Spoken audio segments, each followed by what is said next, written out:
శ్రీ భాస్కర రామాయణము యుద్ధకాండము. ఇట్లు హనుమంతుండు సీతా వృత్తాంతంబు ఎరింగించుటకు హర్ష విషాదంబులు మనంబునన్ పెనన్గొనుచుండ రఘువరుండు ఇట్లనియే. వినతా సుతునకున్ పవనునకున్ ఇతనికిన్ తక్కన్ ఉరులకును చెల్లునే మున్ వననిధిని దాటి ఆవలి పని మరి ఎవ్వాడు తీర్చెన్ పావని దక్కన్.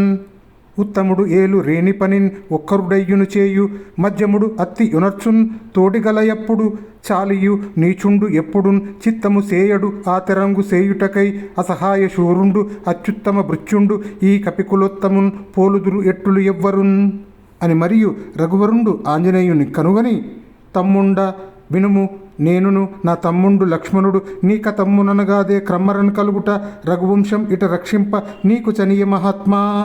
ఉపకృతమతిన్ నీకును ప్రత్యుపకార సేయన్ ఎద్దియున్ కల్గమిన్ ఈ ఉపగూహనంబు గైకును కపికుంజర అనుసున్ దిగిచి కౌగిటన్ చేర్చెన్.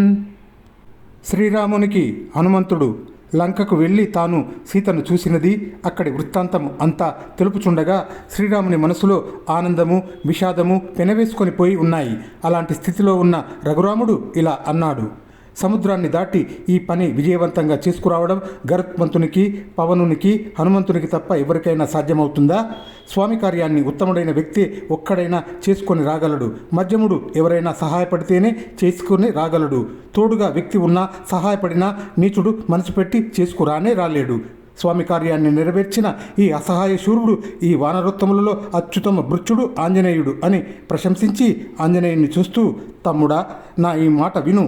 నేను నా తమ్ముడు లక్ష్మణుడు నీవు చేసిన ఈ సహాయం వల్లనే మళ్ళీ బ్రతికిపోయాము. రఘువంశం బ్రతికింపబడింది నీ చేతనే. నీకు ఇక ఏమి ఉపకారం చేయగలవాడను? ఓ కపిసింహమా, నిన్ను కౌగిలించుకునుటే ప్రత్యుపకారంగా భావిస్తాను అని కౌగిలించుకున్నాడు.